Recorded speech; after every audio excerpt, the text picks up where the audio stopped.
Oh, với na chuan reverse syllogism kan zir chan do na eta hi chuanin statement shang hi YouTube at te chuan shortcut trick ti vel te an soi thin ani ma se khatyang ang khan shortcut reng hi chuan logic an nei lawa ti me ang o hey I trick ang chi te han logic an nei lo ta a nge kan I engkima apply thelo ni apply theina lai that be na lai deuh chu neya mai ron chu avai na apply thelo wa hemi syllogism bi ka pe chuan time a save tam don lo cheu chu wang chuan ava statement tin hi inziak chuak vekanga a khoi hian nge conclusion ti dik tu kha kan zong to pang a chen chu shortcut in lo shia chen khat kha question zong a apply thelo adang shiat lengai adang shiat ze langai ti khan ril ru ati buai veka chutia anga I chutai la chaw dik lo phei chuan la ngai to dik lo phei chuan spot me yang chu wang chuan hemi jo hi chu har lo tiro statement ma saber hi jo ta ila statement ma saber a chuan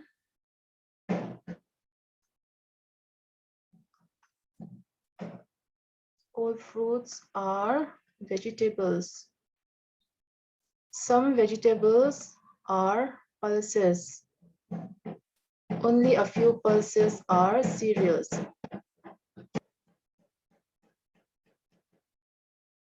War may book samo. The conclusion enang some vegetables are not pulses. Some vegetables are not pulses. Adiglaw hal tiro. Vegetables are not pulses. Ti kha min pelaw shim. Some vegetables are pulses. Ti siya hi kan siya not lai hetiang ang lai ang kan nei ve law chu wang chuan hi chu adiglaw. Number 2 hi check angai law he 1 hi adiglaw chuan 2 hi dikho ni se kan la thei chuang law. Kan siya tiya mem hey patni hi adiga ngai ni chu chuk se langa dang kha lo jak se ru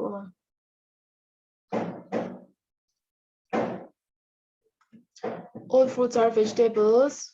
Only a few vegetables are pulses. Only a few vegetables are pulses. Only a few fruits are cereals. Fruits le cereals. He see cereals and yeah. Only a few fruits. A fruits like an exang. Some vegetables are not pulses to aditoni tahichuan adika.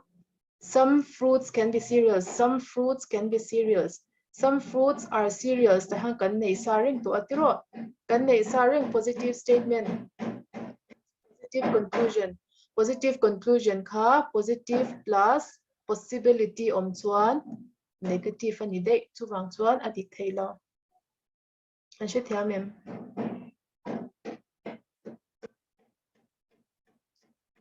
chong pa ka ziani lang hian arang lo me mo ti me ang I englo exam tak tak huna in draw hey in speed in practice chat chuan minute ni ai ta min ma mo chuang lawang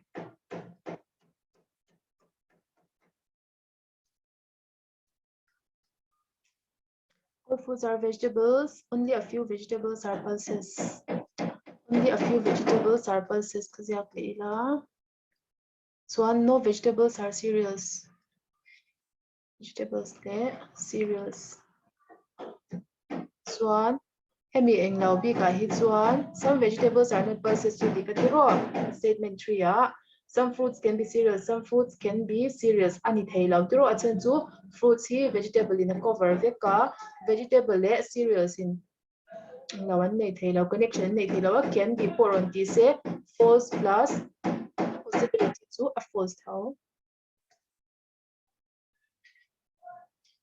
Swan in here corrupton all fruits are vegetables. All vegetables.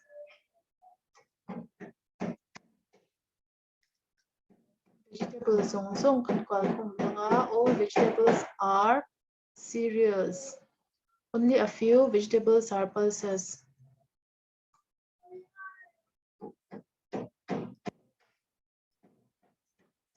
Some vegetables are not pulses. Some fruits can be cereals. Some fruits can be cereals. Some fruits can be cereals. Some fruits can be cereals. Some fruits are cereals. Can be ka.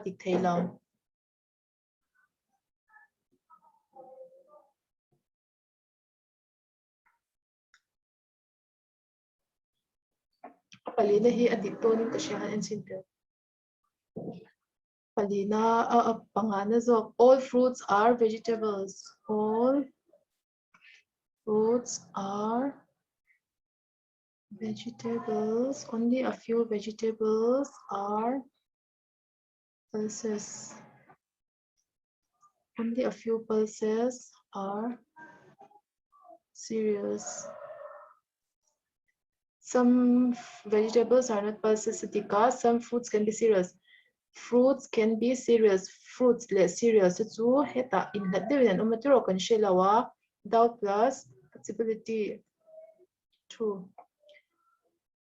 Answer 2 e o. Kan shit hiamim. Zona kan name.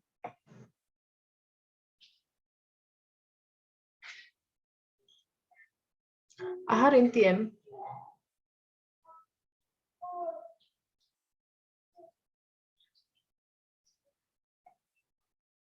Ahar law niya o in practice chat so a concept chang taking class masa kan soi to a kami ka chu kan soi vak to lawang a concept chang hat inclusion nge ron kal thei ti kan en jok to ang pe so ma se zo na in nei chuan in zo dring thei thova in la man chiang lo an chuan ho le number 12 jole ngal char charang ye statement e chungin.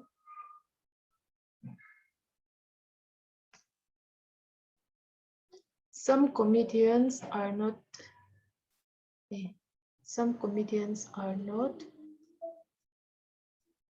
villains.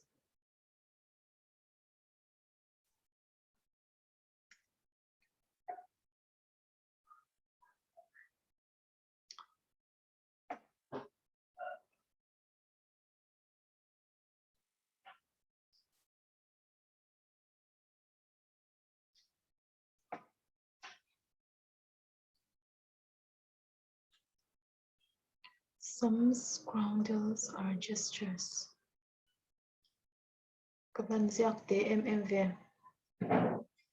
Some conclusion 1 some villains are not gestures. Gestures. Kan shelaw draw villains ne gestures ka kan shelaw atik law hal. Number 2.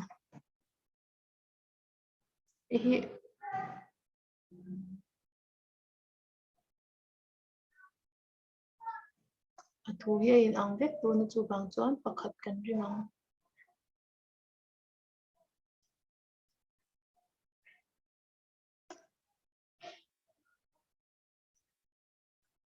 Only a few villains are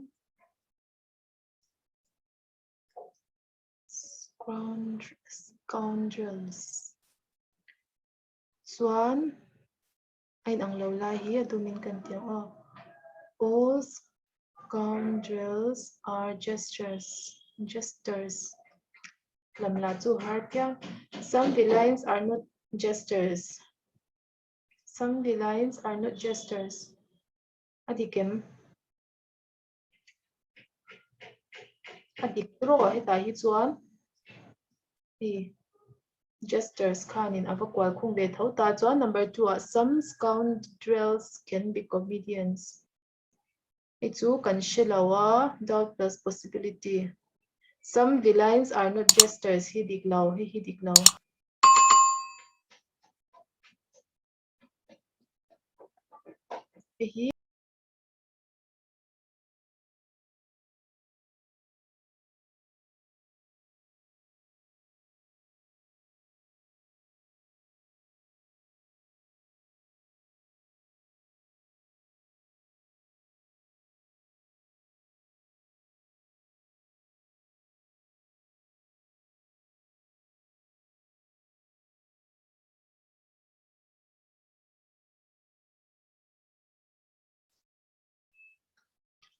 Some villains are not jesters. Dikha diklau kantia. Chuan some scoundrels can be comedians. He to doubt plus possibility anita a. Chuan statement A to kan thlang thei lau. Statement B a hi chuan hele inang phei vek atiro. Chuan all scoundrels are jesters.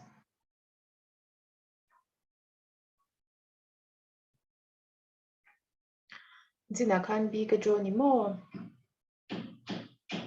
Which mi lo shi thiam to ka boy noi ni. Zina khan B ka draw a tuna A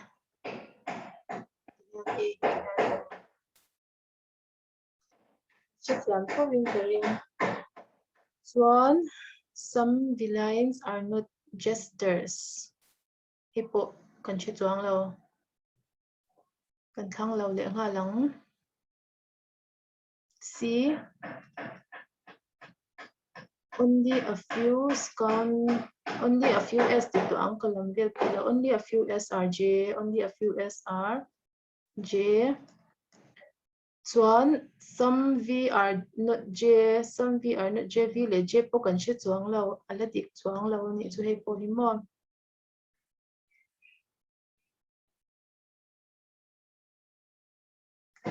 Number D hi. Ala inang vika no SRJ, no SRJ. Hian some V are not J, some V are not J. Some V hilai some V hi J nilaw. Some V are not J mo. Hilai some V lai hi S nenanin. Thuan lai hi J nilawa. Chuan some S can be comedians, some S can be comedians. Doubt plus possibility true draw. Doubt plus possibility true. Kan shit ya mem.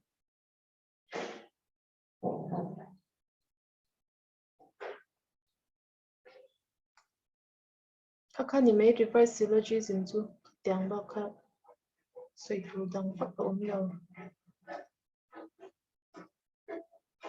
Short QA at one shortcut hi atamamo shortcut in thiam chuan Zirtur atamboka shortcut atamboka ma reasoning at one titura min ti ang hi kan follow angai te zo kan ni shortcut ti vel hi atam velo into chuan YouTube pa enro ma se a velit vek lo ze in shang chuan 13 hi kan chokanga 13 chok liang on some yuan are not all rupees are yen. All rupees are yen. Some yen are not.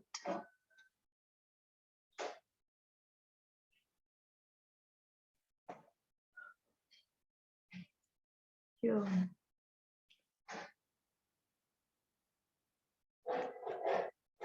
Alam really by touching. Some yuan are not taka. Some yuan are not taka. Hey, some yuan are taka ni tatro. Anot lai hilai kan exchange te ka atello tuna hi chuan atello wa chu bang chun hi true lawang false nga lang only a few min pelowa only a few yuan are taka ti lawa wang khan not taka kha kan sui chiang theilo. Next all rupees are yen, some yen are not yuan, all taka are yuan. Taka. Ye hemi chunga han ombe kang chuan some yuan are not taka. Taka zung hi some yuan are not taka adik lo dro taka zung hi yuan chunga ombe ka some not ka athei lo shim shim to ni achunga in tulut veka tiro chuwang chuan some not khathil om thei ni lo chuwang chuan number b na po kan du lo kan thlang lawang C, all rupees are yuan, some yuan are not yuan, only a few are on soya, tại chuan 10x ka kan nei thei ta a, some yuan are not the ka chu dik ta cha ta ti ro hilai a chang hian. Some rupees can be yuan, rupees le yuan chu can be without plus possibility. True. Apa ni anron true ta ko wangin C hi kan thlangang. Siang em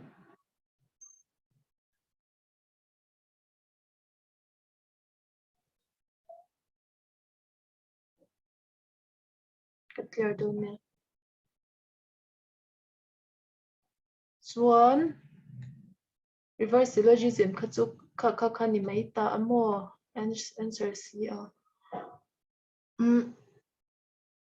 Number 14 in homework nga karon thon don thau chewa answer book da savika in homework tur hi tamdu na mu achan chu answer da sa lo hi chuan kan dik lo kan inject thei lo chu wang chu answer hit ka da sa pixel me 14 homework 15 homework reverse syllogism ve anya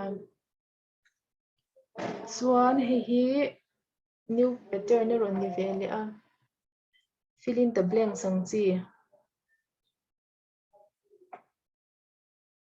intinge kan ti ang fill in the blanks ang chi ni ta amo hemi statement hi statement min pek hi no plane is jet, only a few jets are fighters. Hi kan zia ka nga chuan akara hian khoi ber hi nge kan da ang khoi ber hi nge kan da ang kan da huna khan he conclusion hi a true ang nge angai ati hei question in conclusion hi a true tur ati question in false tur ati chuan a false na tur kan zong mai ang o chuan kan zia kha lo ngai le ta a statement hi concept thar pakhat marun imrol om to lo kha syllogism kan shet sa to kha ti sang sang in ron her koi kwal vel ni he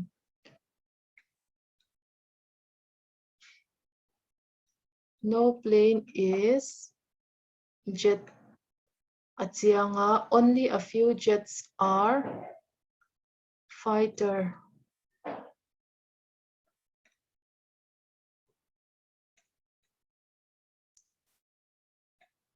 hi chu kan nei chiang hi chu danglam don lo chuan conclusion 1 no aircraft is fighter aircraft le fighter te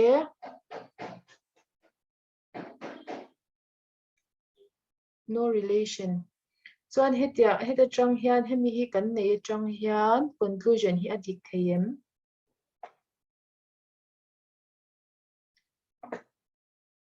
ole Stephen I believe look to it yeah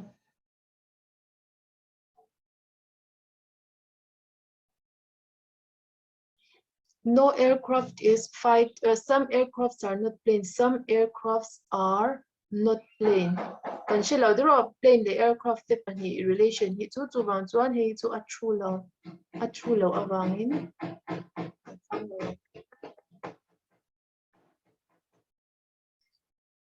conclusion 2 some aircrafts are fighters some aircrafts are fighter chuan conclusion kan enanga some aircrafts are not plane aircraft le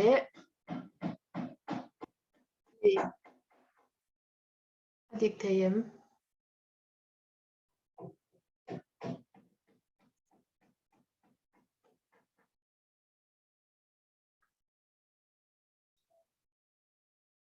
adik thei lo chuwang chuan kan thlang lo le ang khatia anga hei akal a question in titura min ti ang kha kan ti kha ni mai thil special takani lem lo ma se in shiat ngai in lo le shiat ngai lo chuan exam na mu thut ta ula in ngai to boy ang ti kha lo ma all aircrafts are jet aircraft zong hi jet chunga kan ta anga ti chuan a dik thei ta em Some aircrafts are not plain. Some aircrafts are not plain. Adiktiro aircraft. Some aircrafts are not. All aircrafts are not plain. Ani tu na kan nei hi chu. Aircraft zong hi plain nen relation an nei lo amai ro chu. Some po adik don thau avaya adik chuan some po adik don thau ta a. Mo all boys are naughty ti kha ka lo shita a. Chuta chuan a then khat la ta ila some boys are naughty ti ta ila adik thawang ti ro u. All boys are tall. Some boys are tall. Tiang khan. Chuban chua ka answer to chu option B only 3. 3 chap here di kani.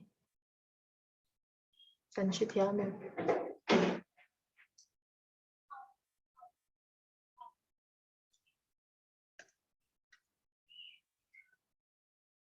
17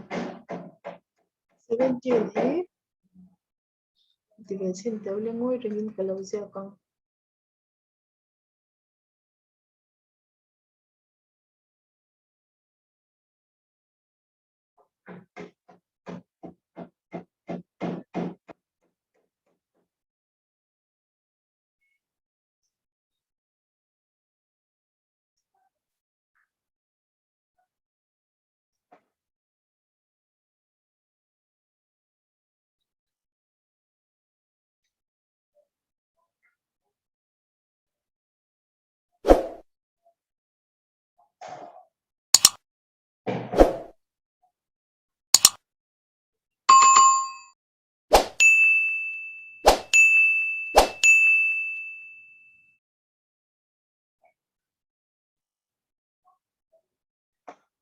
All homes are camp. Only a few camps are hotel. Tikha kan nei sa a hi chu a constant pat me dona. Chuan conclusion statement pathum kan nei te tang hia kan thanga only a few hotels are resort nita se tiro. Only a few hotels are resort kan nei a chuan conclusion adikem. Some camps are resort camp le resort kan shiat phalo an relation kan shiat phalo chu bang chuan statement 1 hi chu adik thei lo ani.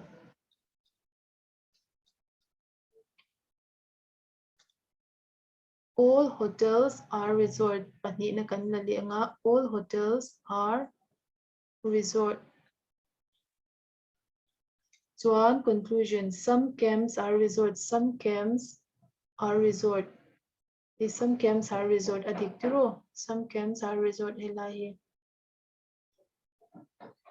Chuan option 2 hi kan thanga nga. Option 2 chu statement 2 na kha. C ya oma. Answer to C.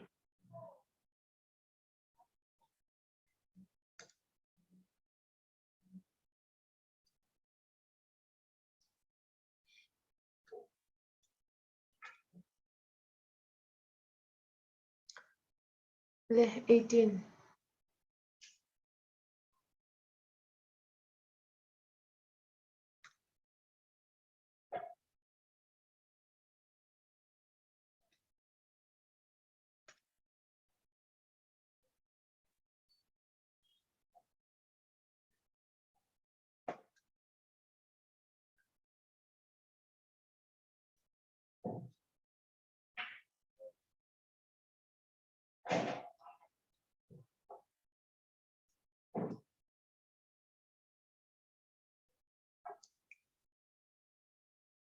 One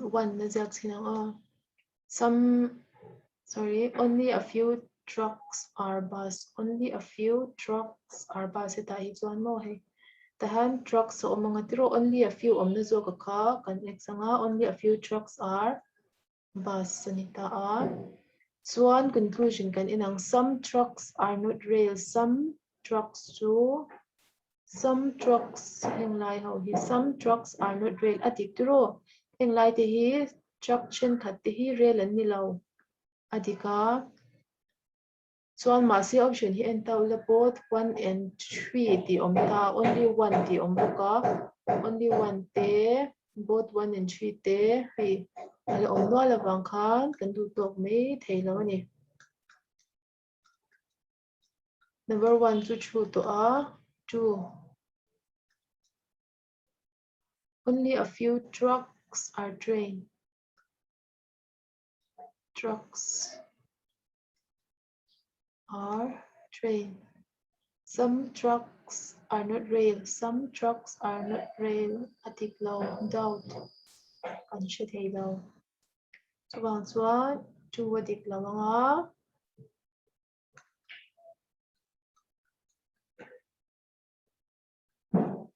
Trina, all buses are trucks.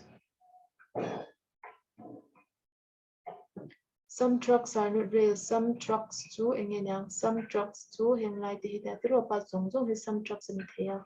He hi rail ani lao. Adik tiro he hi rail ani lao. Chuan 1 le 3. Both 1 and 3 ka kan answer to ni. Option E.